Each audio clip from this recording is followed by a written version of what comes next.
Salut la brigade, qui sont les créateurs d'entreprise? Donc c'est une question qu'on peut se poser et on se fait souvent une idée de ce qu'est un entrepreneur avec ce que l'on voit dans les médias. Mais est-ce que les créateurs d'entreprise sont vraiment comme ça?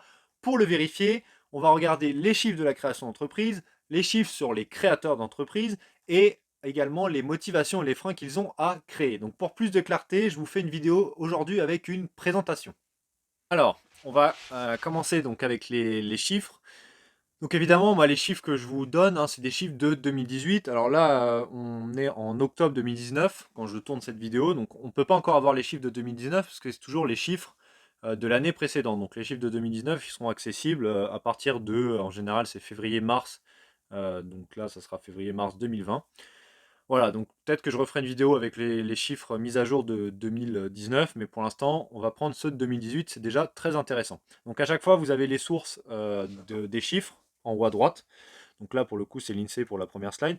Donc si on commence la création d'entreprise en 2018 en chiffres, on voit qu'il y a eu 691 300 entreprises qui ont été créées en 2018. Donc c'est plus 17% par rapport à 2017, donc ça fait quand même 100 000 entreprises de plus. Les micro-entreprises, alors n'en parlons pas, c'est plus 28% par rapport à l'année 2017, donc ça fait quand même 66 500 créations de plus. Et les créations d'entreprises individuelles, donc c'est hors micro-entreprise, c'est aussi plus 20%, soit 30 000 de plus. Donc ce qu'on voit, c'est quand même, il y a quand même une grosse augmentation du nombre de créations d'entreprises. Et moi, je pense que ça ne va pas aller vers la diminution, ça va plutôt aller vers l'augmentation. En ce qui concerne les hommes et les femmes, donc 70% des entreprises sont créées par des hommes, ce qui fait donc par conséquent 30% des entreprises qui sont créées par des femmes. Pour la micro-entreprise, les femmes, elles représentent 39%. Voilà, donc les 70-30%, c'est vraiment pour la création d'entreprise de tous les statuts réunis. Si on regarde donc là un schéma de l'INSEE sur les créations d'entreprises, voilà, vous avez les différents niveaux par rapport à tout ce qui est micro-entrepreneur, entreprise individuelle, hors micro-entrepreneur et les sociétés. Alors on voit que c'est à peu près stable. Donc les entreprises individuelles et la micro-entreprise ont tendance quand même à plus augmenter que les sociétés.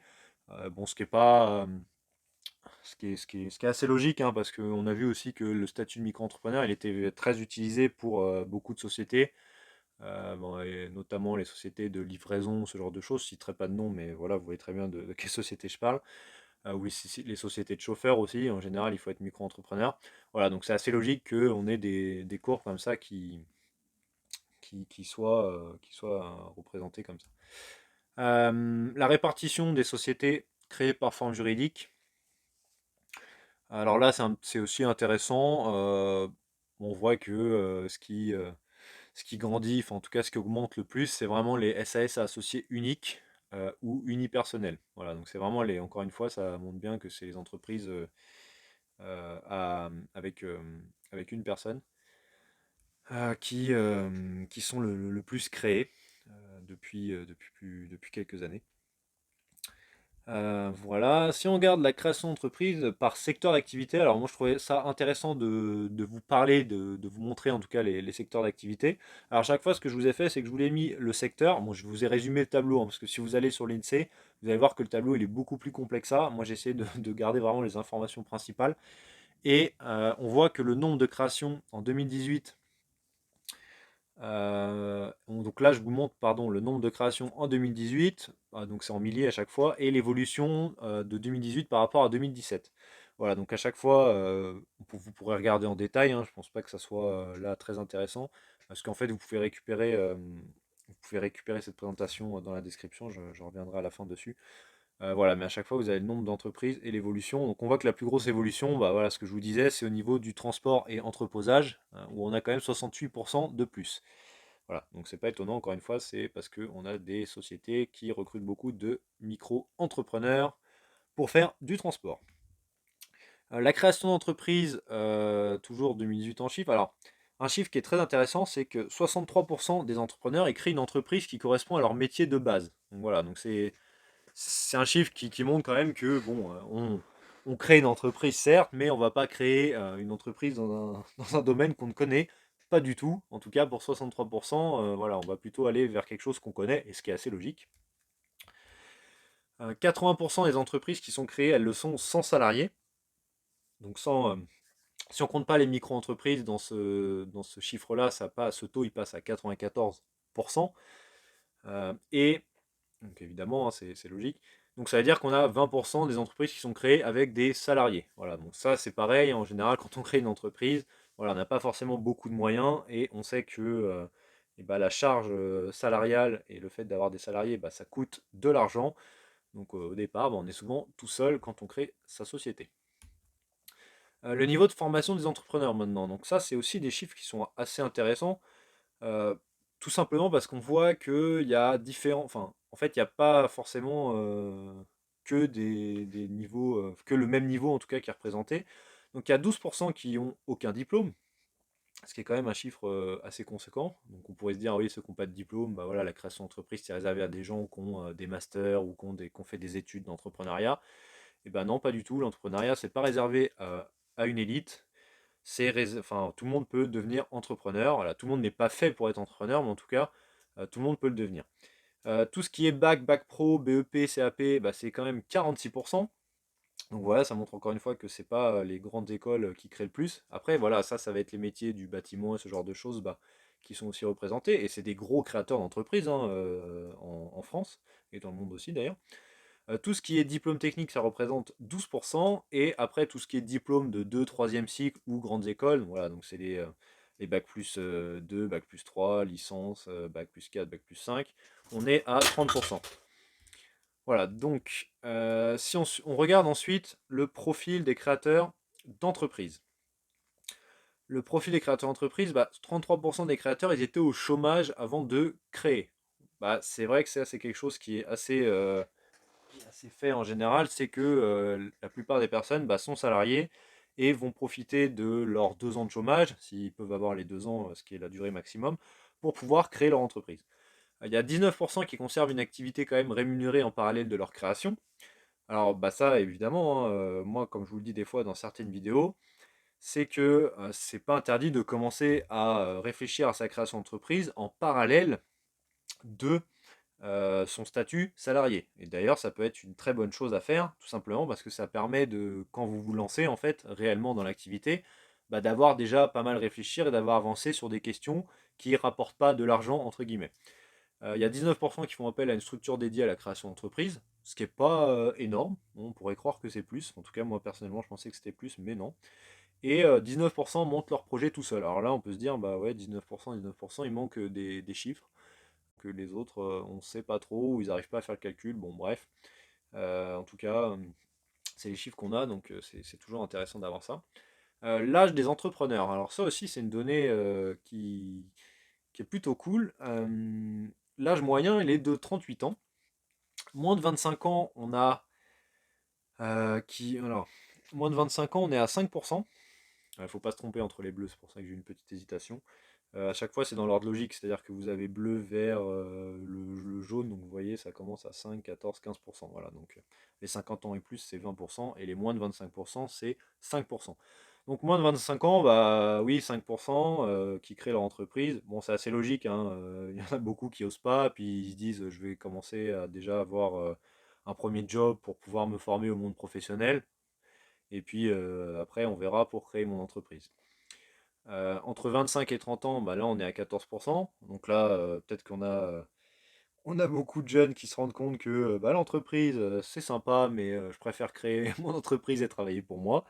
Voilà, en tout cas, moi je comprends tout à fait ça. Entre 30 et 35 ans, donc 15%. Entre 35 et 40 ans, 17%. Entre 40 et 45 ans, 16%. Alors, on est toujours des chiffres un peu similaires en fait, hein. Donc c'est plutôt bien réparti. Entre 45 et 50 ans, 13%. Et 50 ans ou plus, 20%. Donc c'est le chiffre le plus gros. Alors voilà, alors ça peut être explicable par plusieurs choses. En tout cas, moi je peux l'expliquer par plusieurs choses. C'est pas forcément la réalité, mais en tout cas, moi je dirais à 50 ans ou plus, bah, euh, déjà, il y en a, bah, voilà, ils ont eu une carrière toute leur vie, ils ont une grande expérience et du coup, bah, ils disent, ok, je vais finir en créant mon entreprise et puis bah, maintenant j'ai assez de, enfin j'ai déjà une belle base de clients, etc. Donc je peux me lancer et c'est plus facile. J'ai eu ma vie de famille, j'ai eu des enfants et du coup, bah, au niveau des charges, voilà, j'ai peut-être plus de crédit, j'ai peut-être moins de choses à payer. Donc bah, ça me permet de me lancer dans la création d'entreprise sans être stressé par tout ça. Et puis bah, après, il y a ceux qui sont à 50 ans ou plus, bah, perdent leur travail, parce que bah, ça arrive aussi, hein. Et dans ce cas-là, bah, c'est peut-être moins facile de trouver un job. Donc, dans ce qu'ils vont faire, c'est créer une entreprise. Voilà. Moi, c'est ce que je donnerais comme explication, hein. C'est moi qui dis ça, c'est pas forcément le cas, mais voilà, ça peut être trois explications possibles. Le capital de départ pour créer son entreprise, donc très intéressant aussi. On voit que ce qui a le plus de pourcentage, donc à peu près 19%, et le capital, il est de moins de 2000 euros. Donc, ce qu'on pourrait se dire, oui, il faut beaucoup d'argent pour créer une boîte. Alors évidemment, il y a enfin, il y a des business où il faut beaucoup d'argent. Après, vous avez toujours les possibilités d'avoir des prêts, alors soit auprès des banques, soit auprès de différents organismes pour avoir de l'argent. Je ferai une vidéo d'ailleurs sur le sujet pour connaître un peu tous les organismes où on peut avoir de l'argent. Voilà, il existe les prêts d'honneur, enfin il y a plein de choses. Euh, c'est toujours intéressant de savoir ça. Donc moins de 2000 euros, de 2000 à 4000 euros, on est à peu près à 12%, de 4000 à 8000 euros, on est à 13-14%, de 8000 à 16 000 euros, on est à un peu plus, bon, on va dire 17%. Voilà, après ça va de 16 000 à 40 000, de 80 000 à 160 000 et plus de 160 000. Voilà, donc on voit que la grosse fourchette, hein, elle est quand même entre moins de 2000 euros et 16 000 euros. Voilà, il faut quand même un petit peu d'argent pour créer une société, hein. Déjà rien que pour créer les statuts ou ce genre de choses et pour enfin, voilà, les différents contrats, enfin, rédaction des statuts, etc. Il faut un minimum de capital, mais on n'a pas besoin d'énormément d'argent pour créer une entreprise et ça, il faut le savoir. Les motivations des entrepreneurs pour créer. Alors ça, voilà, j'ai fait un résumé de tout ce que j'ai pu trouver sur la création d'entreprise. La première, évidemment, c'est la volonté d'être indépendant et d'avoir sa liberté. D'ailleurs, je vais faire une vidéo sur les motivations bientôt des entrepreneurs, bah, pourquoi ils ont envie de créer, c'est quoi voilà, c'est quoi leur motivation et pourquoi. Donc la première, bah, c'est voilà, la volonté d'être indépendant, d'avoir sa liberté. Et ça, je pense que c'est quelque chose qui ressort énormément quand on pose la question à ceux qui veulent se lancer. C'est bah ouais, j'ai envie d'être mon propre patron, j'ai envie d'être libre, j'ai envie de pouvoir créer ce que j'ai envie de créer. Donc il y a une vraie notion de liberté en fait derrière la création d'entreprise. Donc ça, c'est lié à avoir la sensation de contrôler sa vie, évidemment, parce que bah, quand on est salarié, on n'a pas toujours l'impression de contrôler sa vie, hein. Ça dépend ce qu'on fait, mais en général, c'est on exécute et puis des fois, on perd du sens même dans ce qu'on fait. Voilà, on travaille, on nous dit de faire des choses, et puis au début, on a envie de changer le monde, donc on fait beaucoup d'efforts, puis au bout d'un moment, on se rend compte que de toute façon, on est là un petit peu pour plus écouter que proposer, donc on finit par un peu se démotiver. En tout cas, ça peut être le cas. C'est pas forcément le cas pour tout le monde, mais ça peut être le cas. La passion, faire ce qu'on aime, réaliser son rêve, l'envie aussi de relever de nouveaux défis et le goût d'entreprendre. Bah oui, parce que bah, je pense qu'on a les créateurs d'entreprise, c'est des gens qui ont envie d'avoir de nouvelles sensations, d'avoir de nouveaux défis. Et c'est vrai que quand ça fait un certain temps qu'on est dans une société, bah, on a nos habitudes, puis voilà, on n'a plus trop envie de faire bouger les choses parce qu'on a compris que c'était pas forcément simple et on préfère bah, moins se fatiguer, entre guillemets, et prendre son salaire à la fin du mois. Voilà, si je résume un peu facilement la chose, ça peut être vu comme ça. Gagner plus d'argent. Alors oui, c'est une motivation pour créer. Bon, au départ, il faut savoir que vous n'allez pas forcément en gagner beaucoup plus. Vous risquez d'ailleurs de ne pas en gagner du tout. Mais voilà, en tout cas, c'est une motivation. Et c'est vrai que si une société se développe beaucoup, bah, vous pouvez gagner beaucoup plus d'argent que ce que vous gagnerez en tant que salarié. Ça, c'est une réalité. La nécessité de créer son propre emploi, alors ça, c'est dans le sens où bah, voilà, ça peut être lié, comme je disais tout à l'heure, bah, il y a un licenciement économique, par exemple, et on doit quitter l'entreprise. Bah voilà, on n'a pas le choix, donc ce qu'on fait, bah, on a la nécessité de créer son propre emploi, donc on crée son entreprise. Certains créent aussi en voyant une opportunité. Et bah ça, c'est une très bonne chose. C'est-à-dire qu'ils voient une opportunité, ils voient une demande et ils se disent, ok, là je vois qu'il y a quelque chose. Donc dans ce cas-là, bah, je vais créer une solution pour répondre à cette demande. Donc ça peut être une opportunité comme ça, ou ça peut être une opportunité parce que voilà, on a vu, enfin on a par exemple un collègue de travail qui va nous dire, j'ai envie de créer ça, viens le créer avec moi, etc. Euh, une autre motivation, excusez-moi, c'est sortir du salariat. Bah oui, évidemment, hein, c'est assez logique. Sortir du modèle du salariat. Travailler en accord avec ses valeurs aussi. Beaucoup et de plus en plus de monde crée des entreprises et d'ailleurs des entreprises avec des valeurs très fortes et très importantes pour eux. Voilà, parce qu'ils ont envie de travailler avec des valeurs qui leur importent. Et il y a certaines entreprises, hélas, qui ont des valeurs, même s'ils communiquent soi-disant des valeurs, ça reste des entreprises avec des modèles très capitalistes, je dirais. Et du coup, il y en a, ça leur plaît pas. Donner du sens à sa vie, bien sûr, ça donne du sens de créer sa boîte, de choisir ce qu'on fait tous les jours. Améliorer sa qualité de vie aussi. Alors oui, bah, ça c'est un peu lié par la qualité de vie. Alors, on pourrait avoir deux arguments avec ça. On pourrait dire, ok, d'un côté, ça va pas améliorer ma qualité de vie parce que je vais travailler beaucoup plus. Ok, sauf que ça peut aussi l'améliorer parce que je vais travailler beaucoup plus, mais vu que je fais quelque chose que j'aime tous les jours, et bah j'ai pas l'impression de travailler. Et donc, bah ça c'est une qualité de vie qui est bien meilleure. En tout cas, moi je trouve. Trouver un équilibre entre vie privée et vie professionnelle aussi. Bah oui, c'est vrai que ça, on peut trouver un meilleur équilibre. Une forte ambition, hein, il y en a qui ont de l'ambition et qui ont envie d'aller beaucoup plus loin que ce qu'on leur propose dans leur entreprise. Utiliser son potentiel aussi. Bah oui, c'est vrai que, hélas, quand on est salarié, on a tendance à être un peu assigné à certaines tâches et bah, l'entreprise n'utilise pas forcément tout le potentiel de la personne. Bah oui, c'est comme ça, hein. Enfin, c'est plus simple, surtout dans les grosses sociétés, enfin d'assigner des tâches un peu spécifiques à chaque personne, et comme ça, c'est la répétition, ça va plus vite, voilà. Sauf que bah, il y en a beaucoup qui sentent que leur potentiel n'est pas utilisé à plein régime, je dirais. Et voilà, donc ils ont envie de l'utiliser, ce potentiel-là. Il y en a qui ont envie de choisir leur équipe aussi, ouais, parce qu'ils apprécient pas forcément leurs collègues de travail, hein, et on les choisit pas toujours. Une famille d'entrepreneurs aussi. Alors moi personnellement, c'est vrai que enfin j'ai en tout cas un côté de ma famille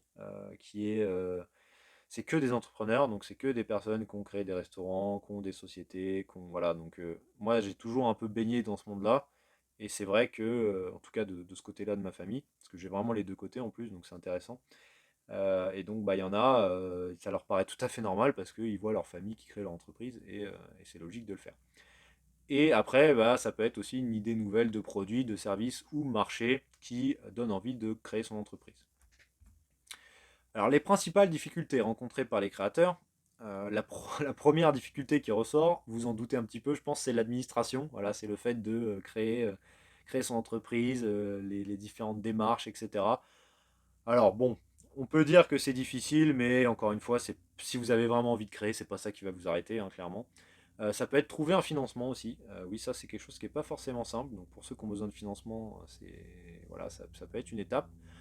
Trouver des clients, vendre son produit ou son service, oui, alors ça c'est une difficulté qui est un peu récurrente, je pense, et qui est présente chez tous les créateurs d'entreprise et tous les chefs d'entreprise, même qui ont une entreprise depuis longtemps, bah, c'est toujours trouver des clients et pour vendre son produit ou son service. Il peut y avoir aussi un sentiment de solitude. Alors ça c'est vrai, hein, c'est la solitude de l'entrepreneur, c'est quelque chose qui est assez connu. Surtout qu'il y a beaucoup d'entreprises bah, qui sont créées où les personnes sont seules. Donc voilà, on est chez soi, on n'est pas forcément de locaux au départ quand on crée sa boîte. Donc on est chez soi, on travaille, et puis bah, c'est vrai qu'on rencontre pas forcément des gens, etc. Donc on peut avoir ce sentiment de solitude, et c'est pas. Il y en a qui aiment pas ça, clairement. Donc après, bah, c'est aussi peut-être à vous de vous dire d'aller à des soirées d'entrepreneurs, d'aller faire autre chose pour pouvoir, pas forcément lié à votre entreprise d'ailleurs, mais d'aller faire des activités qui font que vous sortez de cette solitude-là. Voilà, bah, parce que ce sentiment de solitude, voilà, ça peut être lié à la prochaine difficulté aussi, qui est la baisse du moral et le doute de l'entrepreneur, pardon. Bon bah ça, hélas, vous ne pourrez pas y couper. Le doute de l'entrepreneur, c'est une suite c'est un peu c'est les montagnes russes en fait, hein. C'est des fois on est super excité, il y a un truc qui vient de marcher, donc on se dit je suis le meilleur, je suis au top, je vais tout déchirer. En gros c'est ça. Et puis 5 minutes après, on est en plein doute parce qu'on a eu une mauvaise nouvelle ou on se dit ah non, mais finalement ce que je fais, pourquoi je fais ça, ça sert à rien, etc. Donc ça, les baisses de morale et le doute de l'entrepreneur, c'est non-stop. Voilà, il y a des hauts et des bas, donc ça il faut l'accepter de toute façon, vous n'aurez pas le choix. C'est pas grave. Quand vous avez une baisse de morale ou un doute, bah, vous dites que de toute façon, ça va repartir, et puis bah, c'est comme ça, il faut l'accepter, et puis c'est tout. Mais ça, c'est quelque chose qui peut aussi enfin, beaucoup bloquer des chefs d'entreprise. Le manque d'argent, bah oui, évidemment, le manque d'argent, bah ça c'est c'est un gros problème parce qu'au bout d'un moment, si vous manquez vraiment d'argent, bah vous pouvez finir en faillite. Donc ça, bah, c'est une grosse difficulté à rencontrer. La surcharge de travail, évidemment, un créateur d'entreprise travaille énormément, donc il faut le savoir. Voilà, donc après, c'est pour ça que moi j'insiste beaucoup dans mes vidéos en vous disant bah, faites quelque chose que vous aimez aussi, parce que bah, vous allez beaucoup travailler, et si vous faites quelque chose que vous aimez, vous n'aurez pas l'impression de travailler. Donc déjà, bah, passera beaucoup plus vite et vous aurez moins l'impression de surcharge. La gestion du temps, ouais, c'est quelque chose qui n'est pas facile, effectivement, de se dire bah, qu'est-ce que je dois faire, comment, dans quel ordre, qu'est-ce que je priorise. Donc ça, c'est toujours bien d'avoir des priorités. Je vais faire une vidéo sur les qualités des entrepreneurs. Et je parle de cette gestion du temps, voilà, où il faut déterminer ses objectifs à long terme, moyen terme, pour pouvoir déterminer des objectifs à court terme, avec à chaque fois des limites de temps pour réaliser ces objectifs-là. Et ça permet déjà de mieux gérer son temps. Mais ça, il n'y a pas de secret, il faut avoir un plan et il faut respecter ce plan-là, en tout cas le maximum, parce que ça permet de mieux gérer son temps. Si vous ne savez pas trop ce que vous devez faire, quel jour, comment, dans quel délai, bah en fait on a tendance à procrastiner et du coup pas très bien gérer son temps. L'incertitude aussi, évidemment. Donc c'est lié au doute de l'entrepreneur, hein, mais c'est l'incertitude. Voilà, quand on a une société, on est toujours un petit peu dans cette incertitude-là. Ça aussi, ça fait partie de la vie de l'entrepreneur, il faut l'accepter. Le recrutement, c'est quelque chose qui n'est pas facile. D'avoir des collaborateurs en qui faire confiance, avoir des bons collaborateurs. Voilà, j'aime pas dire le mot salarié parce que j'aime pas trop ce mot-là, mais je préfère dire collaborateur. Voilà, c'est quelque chose qui n'est pas facile et de toute façon, quand on est entrepreneur, on se trompe forcément dans ses recrutements. Voilà, on fait des bons recrutements et on fait des mauvais recrutements, ça aussi c'est le jeu. Et évidemment, bah, le marché et les concurrents, bah, ça aussi c'est des difficultés rencontrées, hein, bah, parce que voilà, après si vous n'avez pas du tout de concurrents, c'est que en général vous n'avez pas trop de marché et donc c'est que vous n'avez pas de clients à part si vous faites une innovation révolutionnaire, mais bon, ça reste des cas extrêmement rares. Voilà, donc si évidemment c'est toujours sain, j'ai envie de dire, d'avoir des concurrents, parce que ça veut dire qu'il y a un marché, et si vous avez des concurrents, ça vous motive aussi à faire mieux que les concurrents. Voilà. Les principaux facteurs qui influencent la pérennité d'une entreprise. Alors, tout d'abord, le choix du statut juridique. Euh, Pourquoi le choix du statut juridique? Bah parce que faire un mauvais choix de statut juridique, ça peut entraîner derrière des complications. Voilà. Donc après, le statut juridique, c'est pas si compliqué que ça à choisir, c'est juste en fait une réponse, j'ai envie de dire, à plusieurs questions qu'il faut se poser par rapport à son patrimoine, etc. Par rapport à ce que vous voulez faire, à combien vous êtes, en bref, voilà, je ferai des vidéos aussi sur le sujet. Donc c'est de bien choisir son statut juridique. Le secteur d'activité, évidemment, plus les barrières à l'entrée de ce secteur d'activité. Si vous êtes sur un secteur d'activité qui est très concurrentiel et que vous commencez tout petit avec très peu de moyens, ça risque d'être compliqué de rester, de faire vivre l'entreprise longtemps. L'ambition du projet aussi. Le capital initial, bah voilà, ça dépend aussi des projets, mais c'est sûr que si vous voulez monter un super restaurant et tout ça, et que vous n'avez même pas un minimum de capital au départ, bon, déjà pour le lancer, ça va être compliqué, donc forcément. Et puis bah, après, une fois que vous l'aurez, voilà, vous allez forcément avoir des difficultés. Et si vous n'avez pas un minimum de trésorerie, ça peut influencer la pérennité. L'expérience et les compétences du créateur. Alors j'ai mis aussi l'âge, bah, parce que c'est un peu lié quand même si bon, j'aime pas trop dire qu'il y a un âge pour entreprendre. Pour moi, il n'y a pas d'âge. Ce qui est le plus important, c'est l'envie, mais l'âge est quand même lié à l'expérience. Et bah, forcément, quand vous êtes plus âgé, vous avez normalement plus d'expérience et donc vous ferez normalement moins d'erreurs. Après, vous ne ferez pas forcément les mêmes. Voilà, donc ça, évidemment, ça joue. Surtout qu'on a vu que la plupart des créateurs d'entreprises bah, créaient des entreprises dans des secteurs qu'ils connaissaient. Donc c'est vrai que d'avoir de l'expérience et déjà des compétences dans ce secteur-là, bah, ça va vous permettre d'être beaucoup plus efficace et d'avoir une entreprise qui dure plus longtemps. Les raisons aussi pour lesquelles le créateur lance sa société. J'ai fait une petite faute, il n'y a pas d'accent sur le A, bref, je le corrigerai pour vous donner le support. Euh, oui, pourquoi j'ai marqué ça? Tout simplement parce que bah, ça, je vous le dis souvent, si vous créez qu'une entreprise, par exemple, pour l'argent, En général, ça va mal se passer parce que bah, déjà, quand vous créez une entreprise, vous gagnez souvent pas d'argent. Et donc, si vous voulez absolument ça, bah, ça va finir par bloquer. Donc, il faut créer pour créer une entreprise, il faut qu'il y ait des bonnes raisons parce que bah, il faut tenir sur la durée et il faut garder sa motivation. Et si vous n'avez pas les bonnes raisons de le faire, bah, au bout d'un moment, la motivation ne va pas rester. Et après, vous avez aussi tout ce qui est accompagnement et aide aux créateurs qui influence. Bah oui, c'est vrai que si le créateur il est accompagné et il est aidé et guidé par des personnes qui ont des expertises et peuvent lui expliquer certaines choses, bah forcément, il fera moins d'erreurs. Le taux de pérennité moyen des entreprises, donc ça, c'est des chiffres qui ne changent pas spécialement, hein. C'est pour ça que je ne mets pas, d'ailleurs, depuis tout à l'heure, je ne mets pas forcément 2018, parce que ça, c'est un peu valable pour toutes les années. 50% des entreprises elles disparaissent avant leur sixième année. À 2 ans, ce taux il est de 75%. Alors, c'est pas elles disparaissent hein, dans ce cas-là, c'est à 2 ans, le taux de pérennité il est de 75%. Donc il y a 25% des entreprises qui ont disparu. À 3 ans, il y a 66% des entreprises qui sont encore présentes. À 5 ans, 51%. Voilà, bon, bah, ça rejoint le 50% de la sixième année au-dessus. Et à 10 ans, il reste que 30% des entreprises. Donc on voit hein, que voilà, c'est effectivement pas simple de tenir sur la durée. Et bah, après, il y a tellement de facteurs qui jouent sur ça que, que voilà. C'est un peu lié aux facteurs qu'on a vus bah, ici et puis les principales difficultés rencontrées par les créateurs aussi. Puis après, il y en a qui sont rachetés, etc. Voilà, mais en tout cas, ce qu'il faut savoir, c'est que le plus gros taux la plus grosse probabilité de défaillance annuelle, je le mets en dessous, c'est entre 2 et 5 ans. En fait, ça augmente à chaque fois de 50% par rapport aux premières années. D'ailleurs, on le voit assez bien. Enfin, en fait, on dit souvent ça dans le monde de la création d'entreprise, c'est quand vous passez déjà les 3 ans, c'est super, quand vous passez les 5 ans, c'est encore mieux, et puis quand vous avez passé les 10 ans, là, voilà, ça commence à être top, parce que ça veut dire que vous avez passé un cap. Donc voilà, c'est des caps importants. Voilà, alors je m'étais mis une petite note. Alors je parle pas du taux de pérennité des entreprises, j'avais marqué selon les capitaux réunis pour démarrer, ni l'âge. Voilà, parce que c'est des facteurs ouais, qui sont pas très intéressants et il y en a beaucoup plus qui rentrent en compte. Voilà, donc là c'est un peu les différents chiffres que j'ai pu vous donner. J'espère, alors comme je vous le disais, bah, vous pouvez récupérer cette présentation en vous inscrivant dans le lien que je vous donne dans la description. Si vous avez des questions, des commentaires, bah, n'hésitez pas justement à laisser un commentaire juste en dessous.